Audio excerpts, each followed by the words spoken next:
moi je vais vous parler de pourquoi est-ce que... en fait, il faut que vous passiez à Python 3 parce qu'il y a quand même des nouvelles fonctionnalités qui sont super sympas dans Python 3 qui ne sont pas disponibles dans Python 2. Alors avant de commencer, petit sondage, qui c'est qui fait déjà du Python 3? C'est pas mal. Et qui c'est qui fait que du Python 2 et qui n'est pas encore passé à Python 3? Ça va, il y a pas mal de convaincus. Alors je vais rapidement vous parler de moi. Donc je m'appelle Pierre Ferzin, je suis CTO et cofondateur d'une boîte qui s'appelle Bimeo et je développe en Python et en Django depuis à peu près 10 ans. Python 3 un petit peu moins, mais quand même quelques années. Bimeo, en fait, c'est une startup qui fait une solution de monitoring en SaaS. Et en fait, on a une API et tout notre backend qui est écrit en Python 3. Et notre API en Django, elle est attaquée par une interface utilisateur en React.js. Il n'y a pas encore le Python dans les navigateurs. Hein. On aimerait bien, mais il n'y a pas encore. Alors, donc dans les 10 trucs, voilà, le premier, je me le suis fait un peu spoil, hein, c'est la comparaison. Donc effectivement, Python, c'est quand même bien parce que voilà, si par exemple on a des couples d'un nom d'utilisateur et par exemple un nombre qui est le nombre de pages que l'utilisateur a vu, on peut les trier. Donc là, voilà, mon utilisateur 1, alphabétiquement, il est avant l'utilisateur 2, donc il est plus petit, c'est normal. Si jamais le premier élément de mon couple, c'est le même, donc user 1 et user 1, il compare le nombre de vues. 20, c'est plus petit que 30. Jusque-là, logique. Donc là, on fait une autre comparaison. User 1, c'est plus petit que user 2. En plus, 20, c'est plus petit que 99. Donc forcément, cette inégalité, elle est vraie. Pas en Python 2.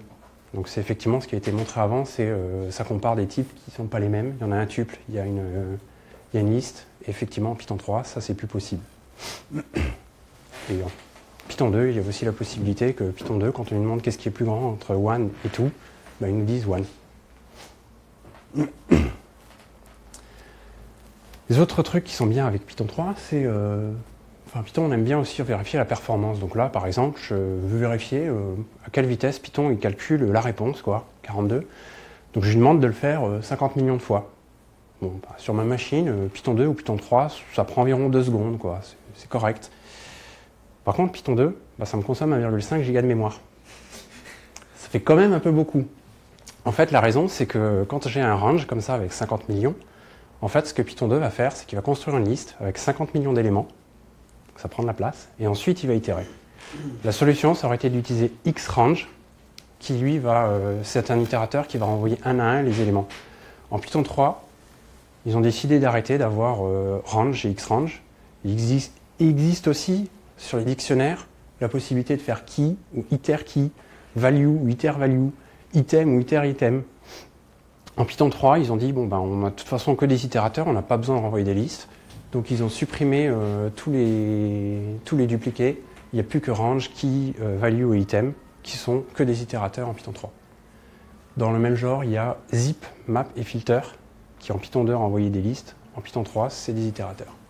Globalement, en Python 3, ils ont passé tout ce qu'ils pouvaient en itérateur.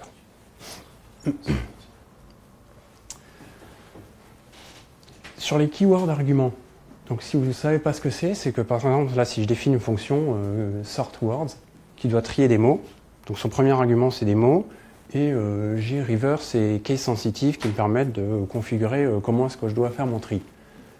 Quand j'ai une fonction qui est définie comme ça, en fait, je peux l'appeler avec le sortWords. Le premier argument, c'est la liste des mots. Et ensuite, je peux donner les options reverse et case sensitive en explicitant reverse égale la valeur true ou false, case sensitive égale true ou false. Donc là, ça permet de... Quand on fait l'appel, on voit tout de suite qu'est-ce que c'est ce true et qu'est-ce que c'est ce false. C'est relativement clair. C'est un des avantages des keywords arguments. Par contre, là, comme on a défini cette fonction, l'utilisateur, il pourrait très bien appeler notre fonction sans mettre explicitement reverse égale et case sensitive égale. Ça marche, mais petit problème de ceci, c'est que si par exemple par après on se dit mais en fait case sensitive, il faudrait le mettre en premier, c'est plus intéressant, c'est plus utile, et donc on veut redéfinir notre fonction comme ça, c'est plus possible. Parce que comme on a des gens qui ont utilisé notre fonction sans mettre reverse égale, case sensitive égale, si on change l'ordre de nos arguments, on va casser leurs appels. Donc ça ferait un API break. En Python 2, il n'y avait pas vraiment de solution pour éviter ça. En Python 3, on a ajouté une possibilité. Si on ajoute là une étoile, ça va faire que les deux arguments, reverse et case sensitive, on est obligé de les donner en les nommant explicitement avec reverse égale et case sensitive égale. Ce qui nous permet d'avoir la liberté, après, de les inverser au besoin. Une autre chose qui est intéressante avec les keywords arguments qui ont été ajoutés avec Python 3, c'est que notre sort words, en fait, ces arguments qui nous intéressent, c'est les mots à trier, et le case sensitive, c'est vraiment une option. Donc ce qu'on aimerait bien, c'est de pouvoir appeler la fonction en mettant directement les mots à trier. Contrairement à, si je reviens juste avant, où ce que je donnais comme argument, c'était une liste en premier argument. C'est quand même plus sympa. En Python 2, quand on veut faire ça, ou même en Python 3, quand on va avoir au final un nombre d'arguments qui est variable, on utilise la syntaxe avec une étoile et la variable qui doit capturer les mots. Donc words, dans la fonction, va devenir une liste. Le problème, c'est qu'à partir du moment, en Python 2, où on avait mis étoile words, la seule chose qu'on peut mettre derrière, c'est un étoile kwargs. Juste, ça vous parle à peu près les syntaxes en étoile args et étoile kwargs? Ok. Et donc effectivement, la seule solution, c'était d'utiliser ça, ce qui n'est pas très élégant, parce que derrière, dans le corps de la fonction, il fallait récupérer le case sensitive en récupérant depuis kwargs. C'est pas très clair, c'est pas très élégant. En plus de ça, là, quand on regarde juste la ligne def, on ne sait pas quelles sont les options prises par la fonction. Mais en Python 3, on a le droit de faire ça. Et ça, c'est vrai que c'est aussi sympa. Ça revient avec exactement la même chose que les keywords en argument. Ils ont un peu retravaillé la façon dont marchent les étoiles args et étoiles kwargs, et ceci est maintenant permis. Donc c'est plus clair, plus simple, et au moins ça nous dit que case sensitive est la seule option prise par cette fonction. Dans les autres améliorations qu'il y a sur la syntaxe, si on a par exemple un code, donc là 0 divisé par 0, c'est qu'un exemple, qui peut lever deux exceptions, OS error et 0 division error. Donc si on écrit ça, voilà, en toute logique, ça va nous afficher error. Mais en fait non, en Python 2, là, cette syntaxe, on n'est pas en train de dire qu'on veut récupérer les deux exceptions OS error et 0 division error. On est en train de dire qu'on veut récupérer uniquement l'exception OS error et que sa valeur va être mise dans une variable appelée 0 division error. Donc en fait, c'est pas du tout ce qu'on veut, et cette syntaxe n'est pas forcément très claire. En Python 3, elle est devenue invalide, cette syntaxe n'existe plus, et la seule solution qu'il faut utiliser, c'est de mettre les exceptions qu'on veut catcher entre parenthèses, et si on veut récupérer sa valeur, il faut mettre un as error. Cette syntaxe existe aussi en Python 2, elle est disponible, donc autant l'utiliser si vous avez à capturer des exceptions.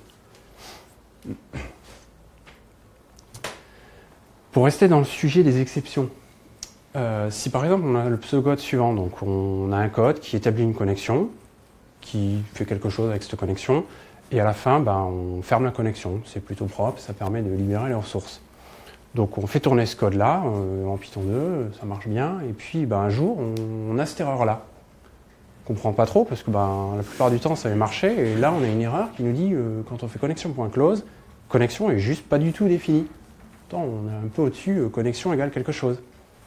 Alors on s'en doute un peu, il y a dû y avoir quelque chose qui se passait mal avec doConnexion. En Python 3, c'est plutôt clair, parce qu'il nous le dit explicitement. Là, ce qui s'est passé, au moment où on faisait le doConnect, il y a eu une connexion refuse, parce qu'on n'avait pas de réseau, quelque chose comme ça. C'est cette exception qui vraiment nous importe, c'est là le vrai problème. Et il nous dit que par contre, pendant qu'on avait, il y a eu cette exception de connexion refuse, on a essayé de fermer une connexion qui n'existait pas. C'est la deuxième erreur, qui est peut-être un peu moins importante, mais on pourrait se dire que le code pourrait être mieux et mieux gérer le cas de ne pas tenter de fermer une connexion qui n'a jamais été ouverte. Mais au moins, Python 3 ne nous cache plus l'exception d'origine en remontant juste la dernière. Il affiche toutes les exceptions qui ont eu lieu pendant leur traitement. Il y a eu pas mal de travail sur les exceptions. J'ai encore un point sur les exceptions. C'était sur les exceptions relevées par la librairie standard quand on manipule des fichiers ou des sockets. Par exemple, sur des fichiers, quand on voulait lire un fichier avec Open, le fichier peut ne pas exister ou on peut ne pas avoir le droit de le lire.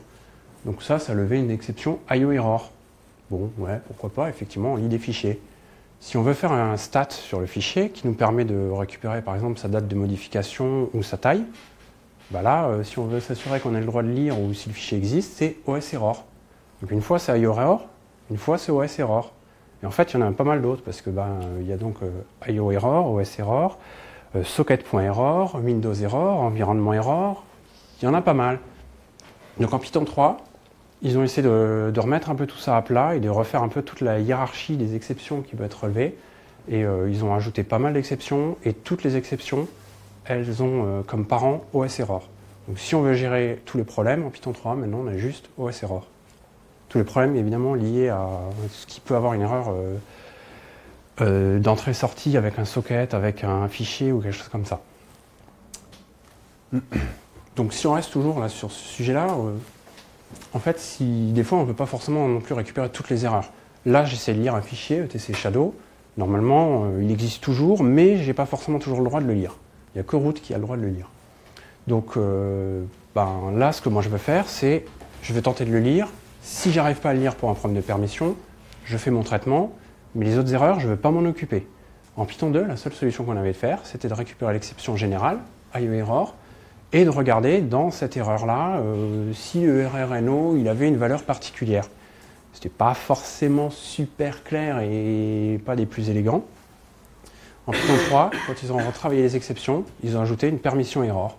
Donc si ce qui nous intéresse, c'est est-ce qu'on a le droit de lire, si on n'a pas le droit de lire le fichier et qu'on veut faire un traitement particulier, on se contente juste de récupérer l'exception permission error.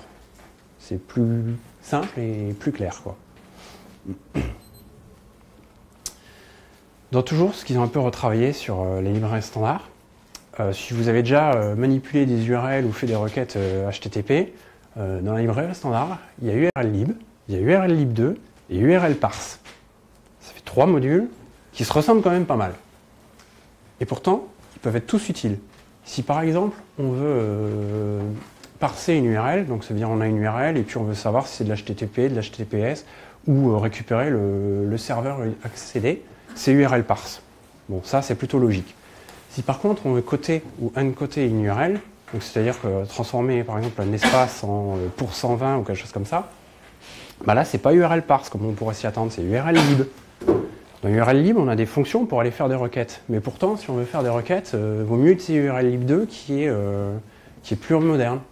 Donc voilà, il y a 3 modules, c'est pas forcément toujours lequel utiliser. En Python 3, ils ont regroupé tout ça dans un seul package qui s'appelle URLlib. Donc au moins, on sait où aller chercher des manipulations d'URL.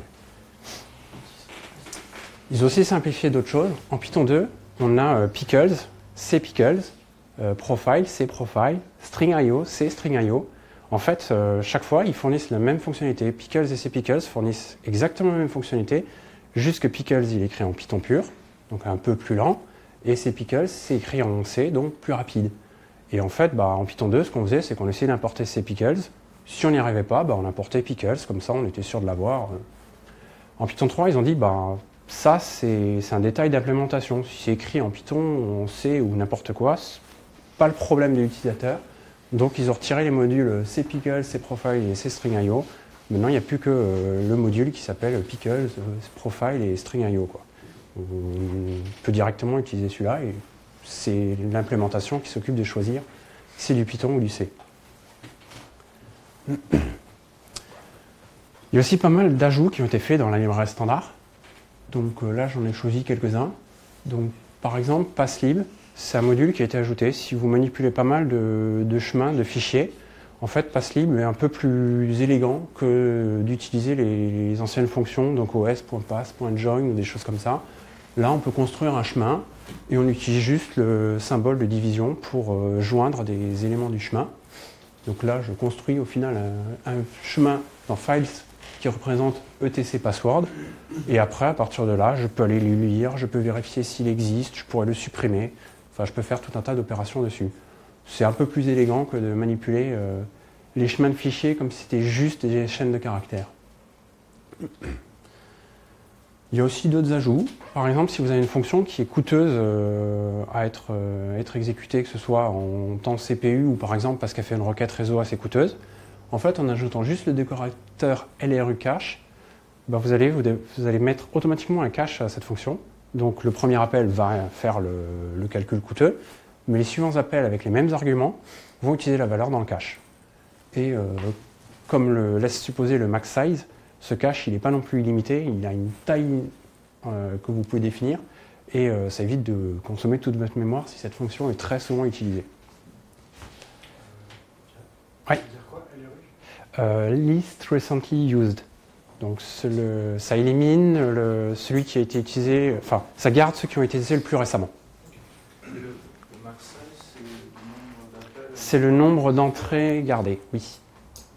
C'est pas une taille en octets, en kilos, en mégas ou quoi que ce soit, c'est vraiment le nombre d'appels, enfin voilà, c'est le nombre de paramètres, enfin, de combinaisons de paramètres et leurs valeurs associées. Il y en a d'autres dans la stdlib. Par exemple, subprocess, donc qui vous permet de créer un sous-process. Par exemple, là, je liste des fichiers. Ils ont ajouté une nouvelle option, timeout. Là, ce que je dis, en fait, c'est que je veux lister les fichiers et je laisse 10 secondes à la commande pour se terminer. Si ça ne se termine pas au bout de 10 secondes, je la tue et ça lève une exception timeout error.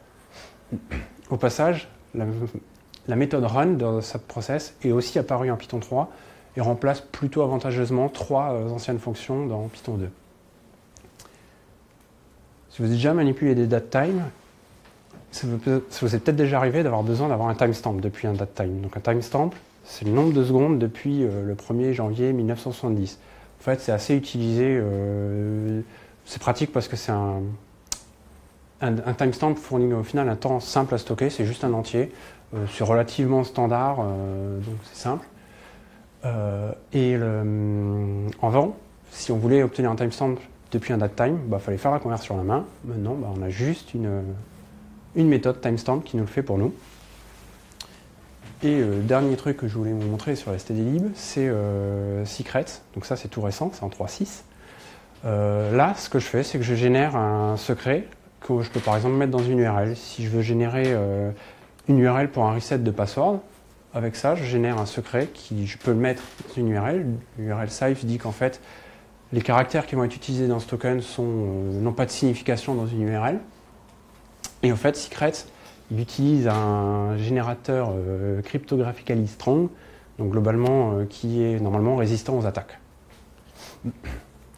C'est pas tout ce qu'il y a dans la stdlib, il y en a encore d'autres. En fait, tous les nouveaux développements aujourd'hui, ils sont faits dans Python 3.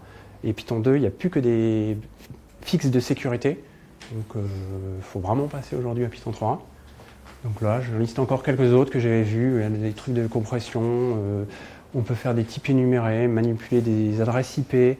Le fault handler fait que si votre Python plante à cause d'une erreur assez bas niveau, comme un segfault, il va quand même pouvoir afficher une stack trace ou des fonctions mathématiques de statistiques. Il y en a un sur lequel je vais un peu m'attarder, qui a été ajouté dans la stdlib, c'est async.io et la syntaxe async et await. Donc, 2 mots sur l'asynchrone, si jamais vous ne connaissez pas. Globalement, quand on a besoin de traiter plusieurs clients, il existe 2 grosses façons de traiter. Des clients parallèles, donc je veux dire.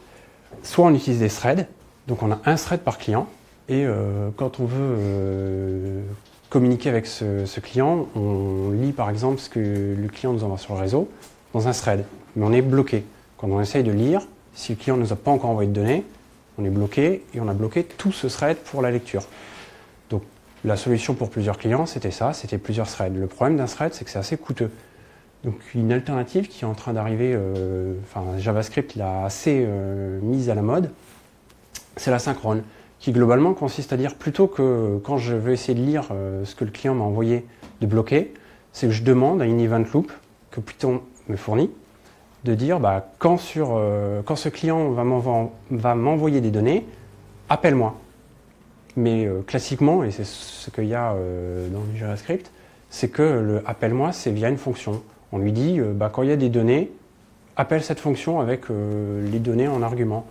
Quand la connexion est établie, appelle cette fonction. Ce qui fait que cet exemple-là, c'est de juste se connecter à python.org, faire une requête web et la lire. Avec de l'asynchrone classique, on pourrait facilement avoir 3 fonctions. L'une qui demande à ouvrir la connexion, l'autre qui est appelée quand la connexion est établie, et la dernière quand les données arrivent. Ça fait 3 fonctions, ça fait que ça peut être vite difficile à suivre la logique. Alors qu'avec les nouvelles syntaxes async et await, on peut se retrouver à écrire un code comme ça, qui est quasiment identique à ce qu'on ferait sur un code itératif, où on ouvre la connexion, la première étape. La deuxième étape, on envoie les données de la requête. Et la troisième étape, c'est on lit les données. Et en fait, la seule chose qu'on aurait de différent par rapport à une syntaxe itérative, c'est qu'on a un await et un async qui est apparu, qui nous disent quand tu établis la connexion, bloque pas tout le monde, et quand tu lis les données depuis le réseau, bloque pas tout le monde. Donc c'est plutôt sympa si jamais vous avez envie de faire de l'asynchrone, en fait, avec cette syntaxe, vous pouvez faire de l'asynchrone tout en écrivant quasiment de l'itératif. J'ai quasiment fini, donc là les derniers sont des bonus, on va dire. Donc en Python 3, en fait, quand vous faites une division, quand vous faites 1 divisé par 2, ça fait 0,5. Alors qu'en Python 2, ça faisait 0. Je trouve ça plus sympa, c'est ce à quoi moi je m'attends. Si vous avez utilisé pas mal, si vous avez construit des itérateurs et que vous manipulez pas mal d'itérables ou des choses comme ça, si dans un de vos itérateurs, ça vous est arrivé de vouloir renvoyer tous les éléments d'un itérable, bah en fait, avant, en Python 2, il fallait faire une boucle for. En Python 3, maintenant, vous avez juste un yield from. Ou encore, si vous faites un peu de programmation orientée objet, en Python 3, si vous voulez appeler la méthode de la classe parente, vous avez juste besoin de faire le super et point méthode. En Python 2, en fait, il fallait mettre dans les arguments de super le nom de la classe courante, donc children, et self. En Python 3, maintenant, il n'y a plus besoin. Et le dernier truc plutôt sympathique, c'est si là, dans votre terminal, vous tapez Python 3, ben en fait, vous aurez la complétion avec la touche tab. Donc vous allez pouvoir compléter tous les mots-clés, les noms de fonctions et les variables, juste en appuyant tab. Alors ça, c'était déjà disponible en Python 2, mais ce n'était pas par défaut. En Python 3, maintenant, c'est par défaut. Alors Python 3, il y a quand même 2-3 petits trucs qu'ils ont modifiés qui ne sont pas forcément les plus intuitifs. Si par exemple, je demande à arrondir 1,5, pile au milieu entre 0 et 2. Bon, c'est 2. Si je demande à arrondir 2,5, bah, logique, c'est 3. Ah non, en Python 2, c'est 2. En Python 3, c'est 2. En fait, ils ont changé. Maintenant, l'arrondi, quand on a un nombre pile au milieu, c'est le nombre pair le plus proche plutôt que le nombre le plus gros. Et c'était tout pour ce que j'ai à dire. Si jamais vous avez des questions.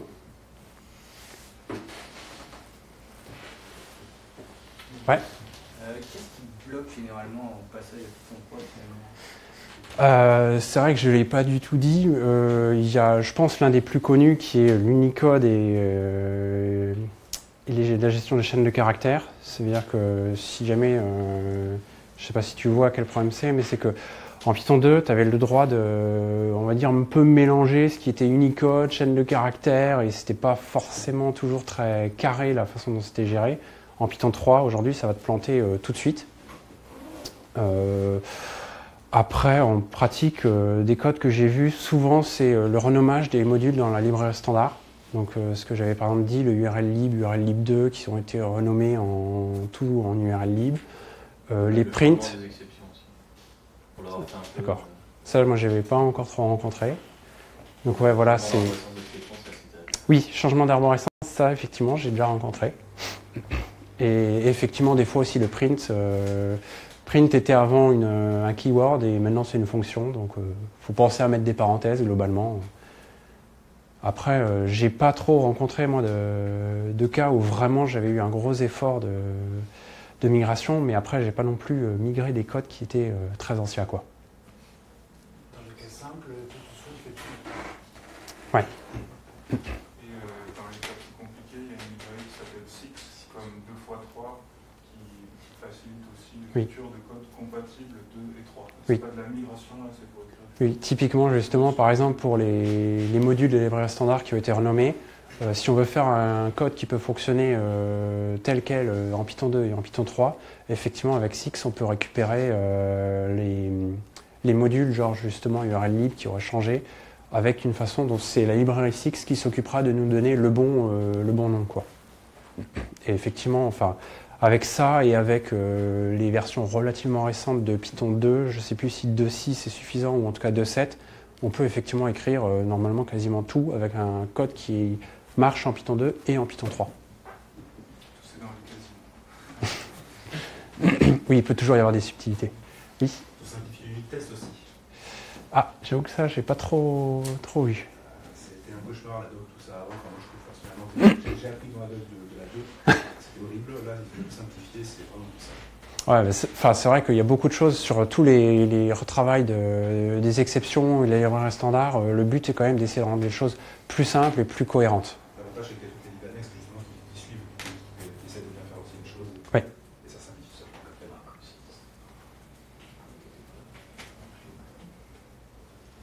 D'autres questions? Ouais. Une question par rapport à String.io versus C-String.io. Du coup, maintenant, c'est quoi qui se passe? C'est toujours une implémentation C qui est appelée J'avoue que j'ai pas vérifié. Je pense que oui. Peut-être sur des architectures un peu exotiques que l'implémentation en C n'est pas disponible.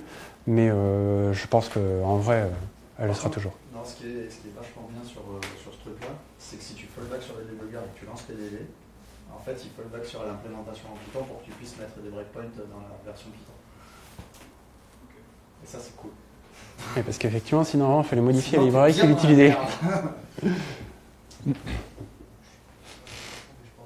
y a souvent des trucs comme ça où tu as des interprétations en C et en Python. Tu peux choisir l'interpréteur, je suis pas sûr pour ça. Mais je sais pas. Je pense que, enfin, ce serait dans ce cas-là que ta version de Python n'a pas été compilée avec les optimisations. Mais voilà, en pratique, ça veut dire qu'il y aura l'optimisation écrite en C sur tous les Pythons que vous utilisez, parce que vous utilisez un Python sur une architecture relativement classique et avec l'implémentation C Python dans 99% des cas. Il y avait aussi des limitations dans les données qu'on pouvait mettre, notamment dans String.io et versus String.io avec le support de Unicode. Ça, je sais pas. On ne pouvait pas utiliser String.io dans tous les cas. Je ne sais pas si ça parle à quelqu'un. Je crois que pas plus que ça. Il me semble que c'était surtout sur des histoires de pouvoir faire une classe qui en hérite. Je crois, mais pas plus que ça, quoi. D'autres questions? Eh bien, merci.